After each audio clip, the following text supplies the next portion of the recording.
In today's show, we're going to be talking to Darshaun McAway. He is absolutely no stranger to the Writers' Corner live show. Darshaun has got a whopping 32 published titles. 11 of those titles are bestsellers. And today is going to talk us through how you can turn children's books into animation films, how you can fail forward because we all fail in life, but how can you turn that around into something positive and fail forward? And we're also going to be talking about one of his latest books in Anaiah's adventures. So stay with us. When we come back, we'll have more information on Darshaun McAway.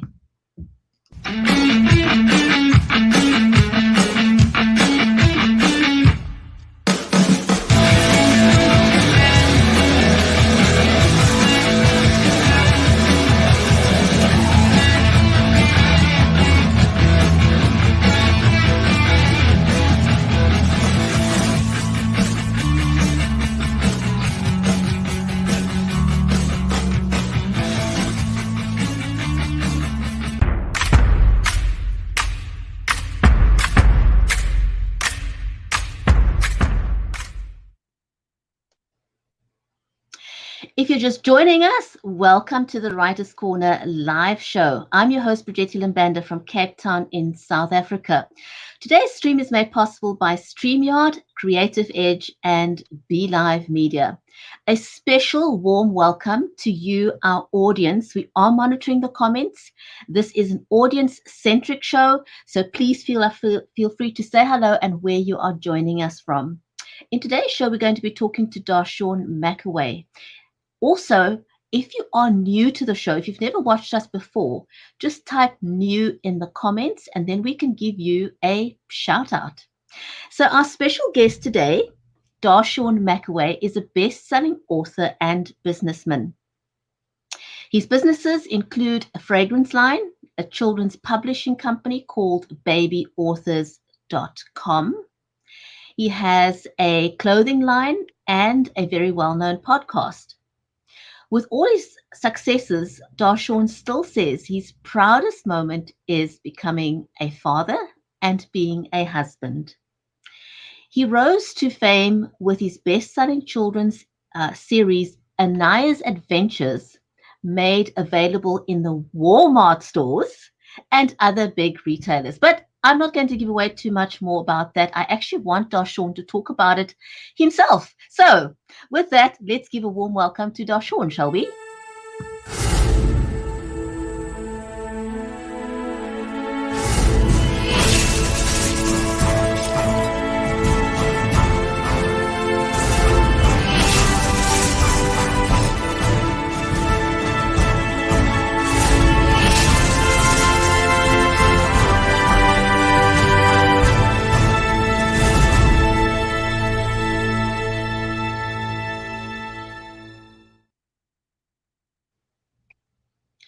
Darshaun, welcome. You're a great friend of the show, so I'm delighted to have you back here again. Thank you so much for the introduction. Oh my goodness, that was fantastic. It's awesome to have you back with us. But there's many people who've not who may not have met you because people come and go. There's always new people watching the show. We go live on different platforms. And so I want to ask you if we can start off by, could you tell us, what your journey has been like so far as an author? And I really, really, really want you to tell us how it came about that Anaiah's Adventures got into Walmart. I mean, that is huge. That's a massive win. Oh, yeah, huge. So, there's two different timelines in my life. When I was 23, I had wrote my first book, Do You Mind If? Sold over 170,000 copies. And, from there, I ended up coming out with some more titles, which kind of gives me like that 32 number mark. But then in the year of 2015, I ended up getting married. And I told my wife, I say, hey, we got to figure out a way to take care of this little one here. We didn't really plan out the financial revenue on having a baby. So I say, hey, listen, I know some people. Very few people do, right? Right. So I told her, I say, listen, I know some people in Arkansas. There's a few people who owe me some favors. Maybe they can connect me with some people at the headquarters.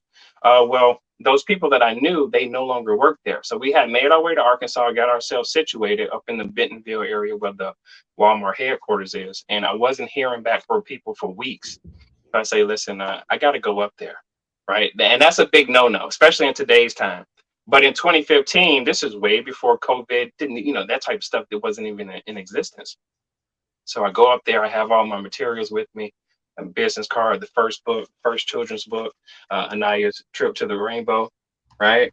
And lo and behold, I see this gentleman coming out, and I'm like, okay, I can ask this guy what's going on. So I'm walking up the steps, and I purposely bump into him. I said, "Oh, excuse me, sir. Hey, my name is Darshaun McAway. I'm trying to figure out how do I get my children's books placed inside of Walmart." So he said, "Well, tell me more." I said, "Well, yeah, I have this small publishing company called babyauthors.com, and we're trying to come up with a 5-book series, and we want to find out how to get our books, inside your stores." He says, "Well, guess what? My name is James Cameron. I'm the vice president of Walmart. You just met the right person."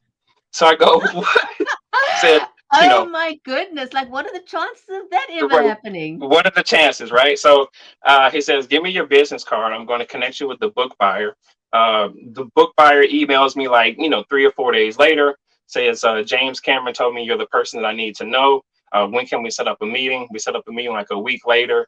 I brought my wife and my daughter, and the meeting went well, to say the least. But what I love about that day the most is when the meeting was over, James Cameron came back to give me a handshake to say congratulations, and I have that photograph of him knowing that I was going to land the deal with Walmart. Wow. That, that to me is just humanity right there. Right, right, Of people being hands-on in their staff. I mean, it's such a great example of being actively involved in your business, because a lot of people lead from the top. They're not visible. They're not right, available right. to, to customers, to clients, and even oftentimes not to their staff. Right. So I think a huge big shout out to Walmart for that one. Yeah, yeah. And and little did I know at the time, they were looking for people like me who had a small business, who had a great product. It just so happened that they do not have enough of what they will label urban books or African American books placed inside their stores. So when I told them about the business plan of having a 5-book series, they were all for it. So it's going on 6 years now. I've been doing business with Walmart going on 6 years, roughly in August. August is when Anaiah was born. Her birthday is August 8th. So, from there, we've been able to create so many different things: socks, shoes, bed sheets, umbrellas. So, Walmart doors opened up to us tremendously. But Darshaun, I also want to say that you created that, as much as this guy was amazing and fantastic and the timing was just perfect, you created that opportunity. If Yes. you didn't go in there um, asking the questions, it would never have happened, because sometimes we don't ask. We expect things to just fall in our pathway without us taking the first step. But you took that first step, and it's been amazing for you. Oh yeah, big yeah, and you're correct. You're correct, and that's a lot. A lot of people are nervous to do something like that. And what I try to tell people is, when you want to get inside these big retail stores, what are you offering, right? I have like this popular story that I like to tell. I like to call it Darshaun and the Beanstalk. Instead of stealing from the giant, which would be Walmart or these big box retailers in this instance, what can you provide to the giant? What's the incentive? Instead of trying to take so much from people, what can you give? So have your ducks in the row. Like, don't go and approach somebody without having done your homework. Right, Know what your offer is, know what you want going in, because the person you're trying to sell to is going to know whether you don't know your stuff. right. People have a sixth sense when it comes to things like that. So know what you. I just want to say a warm welcome again to our audience, whether you're watching us on Facebook, on Twitter, on YouTube, on Amazon. A warm welcome to you. Now, I do just want to say we are talking to Darshaun McAway about his series and his learnings in life as an author and a successful business person. Also, just know that all these platforms, by default, they turn the sound off, because sometimes you're watching in a place where you can't hear or listen to sound. So if that is not you, if you can turn up the volume, please turn up the volume, unmute so you can hear us. And also please click on the follow button so that you can get notified when we are live again. Darshaun, getting back to you, your latest book is Anaiah's Trip to Atlantis. So Yes. did you start with wanting to have a series, or was that planned out, or did you just start with the first book and hope for the best? Tell us a bit about that. No, we started out. So the day Anaiah was born is when I got the inspiration. I finally realized that, okay, I know how to write a children's book. I know what to base it off of. It was just all this love and this genuineness of saying like, hey, I'm a dad for the first time. I don't want to mess this up. So that night I had wrote a 10-book children's series, but I made a plan for 5. I knew that I wanted her to, kind of go through this with me, ages 1 through 5. So there was always a plan. If you look back at some of my old footage, I had already had the covers to these books when she was like 2 years old. So we had already had the books written, but we were just releasing 1 book a year. We were trying to get her character to grow with her. Now it is her on the cover, on each book cover. This is Anaiah's Trip to Atlantis. So this is what she looks like now, and this Right. book here just came out a couple of weeks ago. So we're still doing good with this one. This, everything was premeditated. Everything that I do is absolutely premeditated. Planned. Yeah, So you plan, don't you plan. don't do things you don't do things by accident. It's Right, by design, right. and I would like to say that I believe people succeed by design.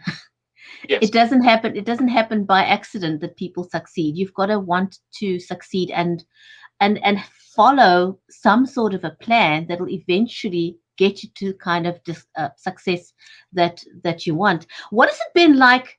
I like to ask our guests on the show, what has it been like to market your work during the pandemic? Because things have been so radically different. You can't go to book signings, you can't hold in-person events. What has that meant for Anaiah's Trip to Atlantis? What have you done So differently? this is so funny because when the pandemic hit, this was a great opportunity for me because I came from marketing all of my books through the internet. So I wasn't worried about the grassroots getting out to people. I said, okay, I'm gonna go back to what I remember. I came from a place where I used to market to people on MySpace. And what I love the most is Google Translate. I could tell someone that I can speak Japanese or whatever Russian and with using Google Translator, and I would contact people and start a conversation, and they would think that, hey, this guy knows my language, and then slowly but surely I would end up selling my book to them. So that's been Wow. the biggest highlight for me. I've always done that. I've done it since 2007. I will never stop. This is why I am a bestseller. My books sell every day, every week, every month, every year for ever since 2007. 2007. So you've really sort of owned the online space and used it. But tell us a little bit, apart from sort of the languages, what have you used? How have you used online to sell the books? Because a lot of people are online, but it doesn't mean that they're selling books. So what Right. exactly is it that you do to make the sale? Okay, so what I do is years ago, I started my own newsletter. It's always best to collect people's emails. So I'll email people, set up my storyline. People know who I am. They keep up with me throughout the years. And I slowly just inform people about what I have going on. And sometimes we use a email marketing company. This is probably the best way for people to do this. Use an email marketing company to help build up your portfolio of who you are. Or you can even hire a publicist. A publicist is a great way to get your name out there, your face out there, your brand out there. You have to have people to help you market who you are. People want to know about your books. They want to know about you, which is part of the reason why I started the podcast. My podcast was to let people know how to go about marketing their book. You have to learn how to sell yourself. You have to make yourself interesting.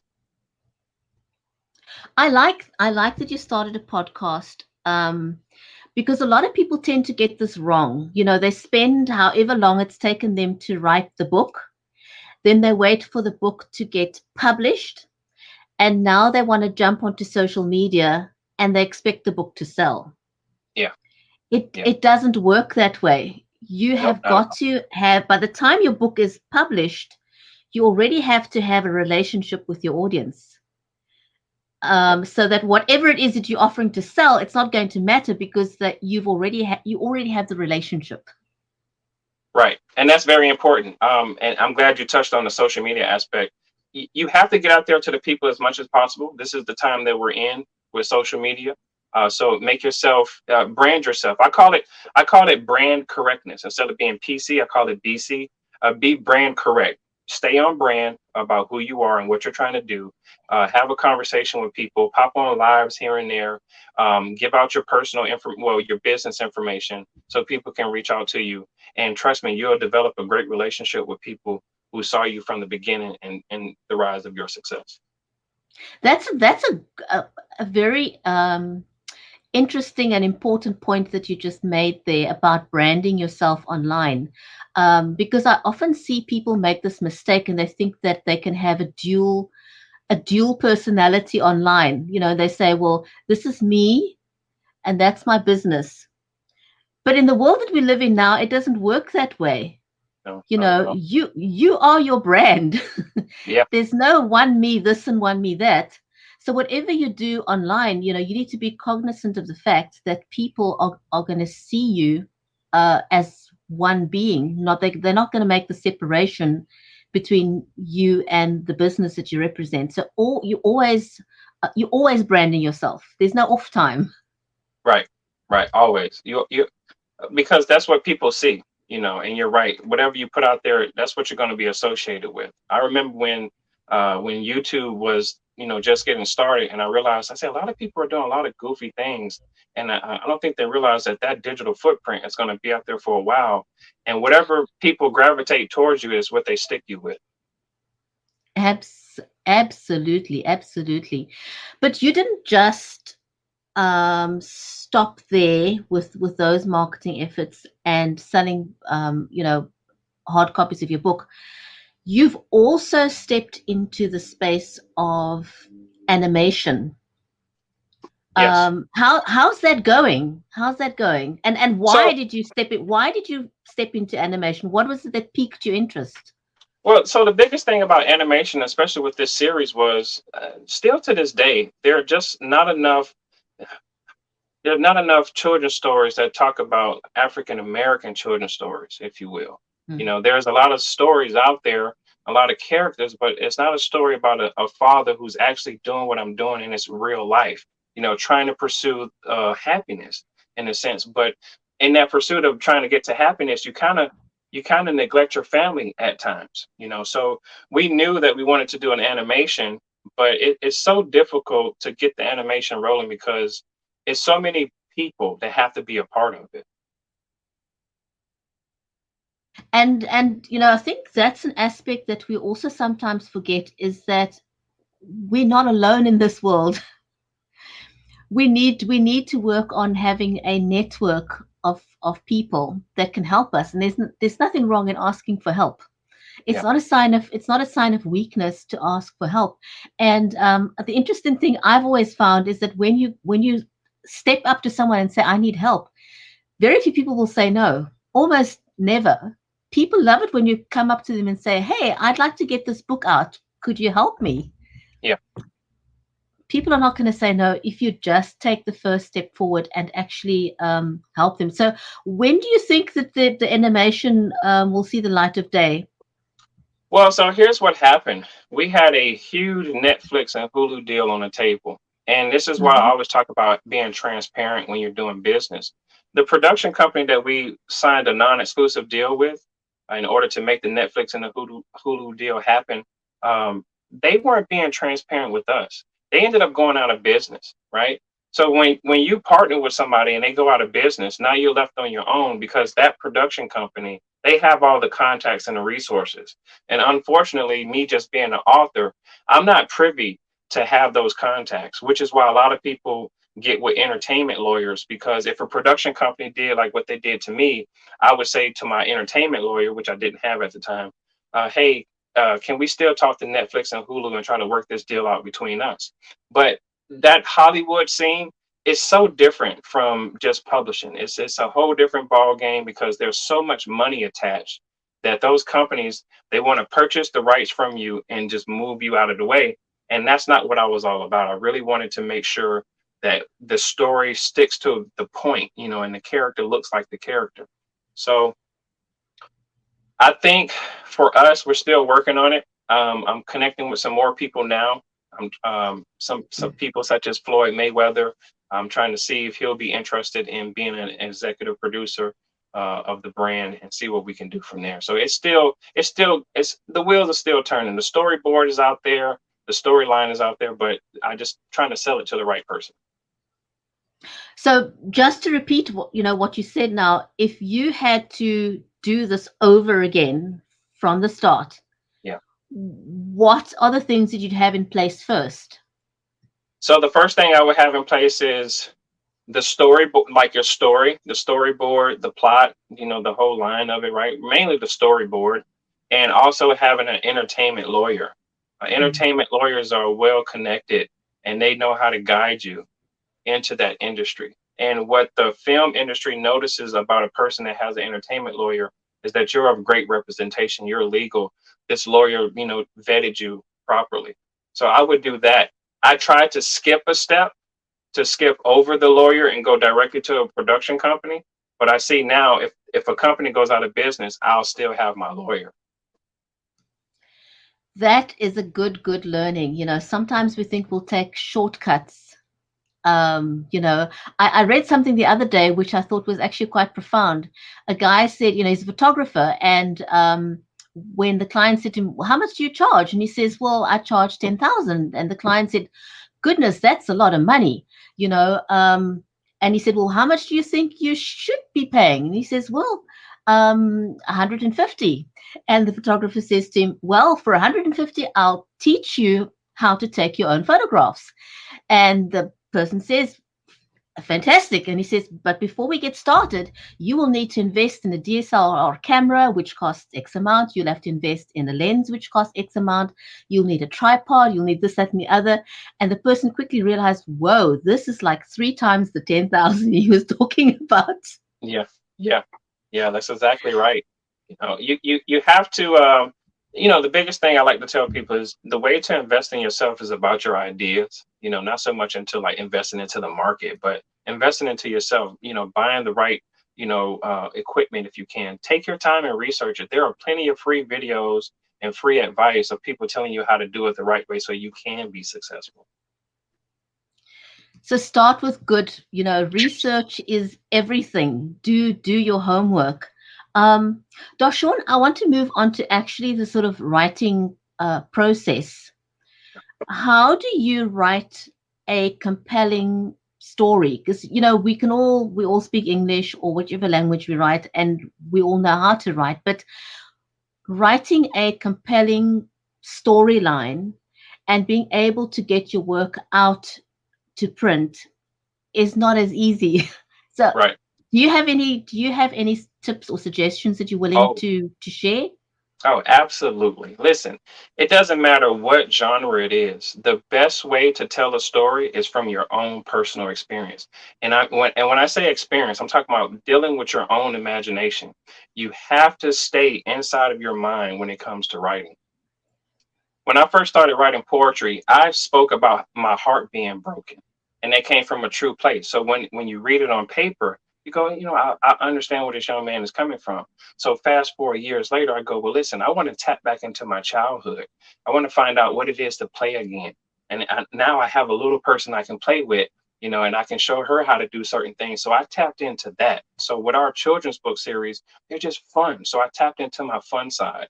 I'm like, again, I'm just happy to be a dad. I'm happy somebody wants to play with me, and go to the park with me all the time. So in order to write a compelling story, I would say you have to stay inside of your imagination. That's where the best books come out of, your imagination. That is amazing. And I like that you talk about tapping into your real life experiences, because they're relatable. It's unlike stuff that you make up. It doesn't convey the same sense of authenticity. as when you're talking from your heart, because when you're talking from your heart, you become relatable to other people. And very often we think no one else can understand my story. Um, but surprise, surprise, when you actually muster up the courage to share a real life story, you will find that there are so many people that will reach out to you and say, yes, this is me. This was written just for me. This was written just for my child, Right. you know, Right. because it's so relatable. So I like that particular tip that you shared. Thank you for sharing that.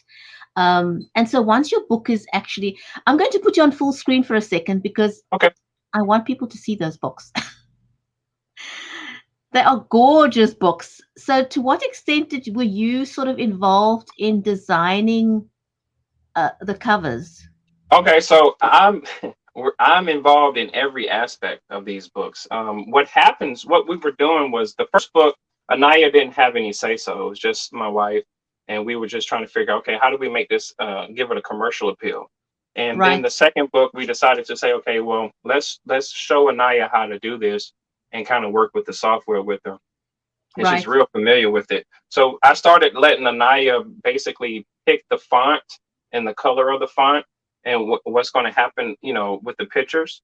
So I'm involved in every aspect of these. My whole entire family, well, the ladies in the family have the final say so. A lot of the covers that I like didn't go through. So these are the ones that they picked. I really like that you actually asked Anaya because the thing is, she's a child. Yeah. She knows what she likes, and chances are that other children are going to like what she likes. Yeah, exactly. And it's been working well for us. It's been working well.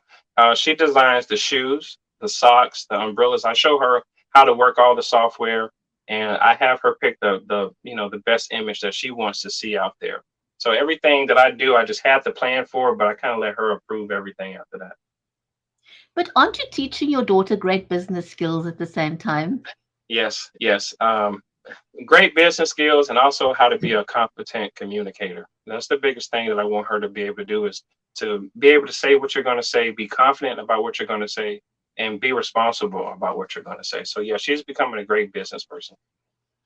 That is amazing. I can see a young author in the development there and look forward to her writing her own stories once she gets around to that. And with the right encouragement, I'm sure she'll get there pretty quickly. So I think you teaching your daughter to grow up with great skills, and that is fantastic. What's next for Darshaun McAway? Well, what's next for me is I'm going to put a lot more marketing dollars into my fragrance line. I have Balance Cologne. I've had this out since Let me put you on full 2018. screen. Let me put you on full Sure. scrunk for that. So There this we is go. Balance Cologne. Um, this is it's been out since 2018. So we're gonna pump a lot of money into that, and we're just and Anaiah is going to do a museum. Is it a museum event where she's going to display her paintings, and she took her paintings and turned them into a watch. So we're gonna Oh, do that for her. wow. Oh my We're gosh, gonna that's yeah, amazing. we're going to do that for her, and we're going to we're trying to have an event where we talk to parents about honing in on your children's talents and how to how to possibly make revenue from that. But it's not really about that. It's about trying to find out who they are, tap into who they are, so you could find out, okay, this is what they're interested in. Let's keep her in that, and let's keep her focused. And if we can hire someone to help her more than what we know, let's stay right there and do that. So that's, I guess, I'm more for me is more parenting, more hands-on with her, trying to get her figured out, because she's about to be 6 years old, and I can see her personality changing a little bit. So I'm like, okay, let's find out what you're really interested in. I want to just give a shout out to Lillian Muller, who's watching us. And she's got an amazing son and daughter, Ella and Marlon. And Ella, I think, is 10 years old, and she's live streaming. She's live streaming and Wow. doing an absolutely amazing job. She's got the most amazing on-camera personality, and also her little brother. So a big shout out to Lillian. who's doing a great job with her two children. Good job. And I can see, I mean, Anaiah is watching you doing your podcast, no doubt. Mm-hmm. Yeah, she's well, and we also have a podcast together. We have a baby Oh authors wow. podcast. Yeah, yeah, Oh we're the wow. fam. It's we talk about the books. We talk about family business. We talk about raising her, and how difficult it is. It's difficult to keep your family on the same track. But we try to make her have a lot of fun in this process. Um, the biggest thing that we focus on the podcast is having our daughter get to know us, right? Because we're so, and that's something that a lot of people don't focus on is, hey, how do we get her to get to know us? And so she won't think that we don't want to have fun or we're too boring.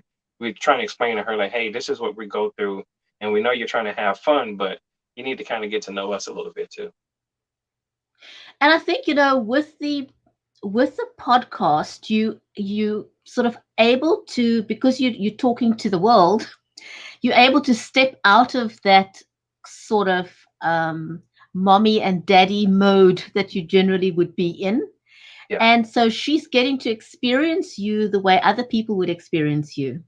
right, right. And I think that's great, because children sometimes only see us in the mommy daddy role, and they don't get to experience what we're like with other people. Whereas her being involved in your podcast gives her that opportunity at a very, very young age, Yeah, um, which is phenomenal. yeah, And you equipping her with great business skills from a young age. Just because formal education, while it's great, and while I will advocate for formal education, nothing replaces the hands-on education, the skills part, the life skills part, which is what you are teaching her. right. um, that's very, very important aspect of children. Darshaun, I want to say a huge big thank you to you Thank you. for your time, for sharing your learnings with Anaiah's adventures, Thank and you so much. we wish you well with the series, with the animation. We'd love to. I'm going to put you on full screen for a second again, so you can Okay, show that up. sure deal. and we wish you well with the animation bit. I would really like for you to come back again once you've got the animation in the bag, to tell us about how that went. That'll be absolutely fabulous. So so congratulations on that again. And Lydian says, well done to you, Darshaun. Thank you so much, and thank you for having me. I really appreciate you so much. You've been helping me for, I think, what has been 2 years now, maybe three. It's been a while. Yeah, it has been a while. We actually, this July, the Writers Corner live show will have been running for 3 years. And Darshaun, you have been one of the very, very first people that we had on the show. So it has been a 3-year journey with Yeah. Writers Corner Live. So thank you for always, thank you for your support. Much, much appreciated. Thank you so much. You have a great day. Thank you. Thanks very much to our listeners out there, and our viewers, and whichever platform you're watching us on. Much appreciated. Thank you for stopping by, and great to have had you join us. And again, um, Lillian, thank you for your kind words. Much, much appreciated. Take care, everyone. We'll see you back next week on the Writers Corner Live Show.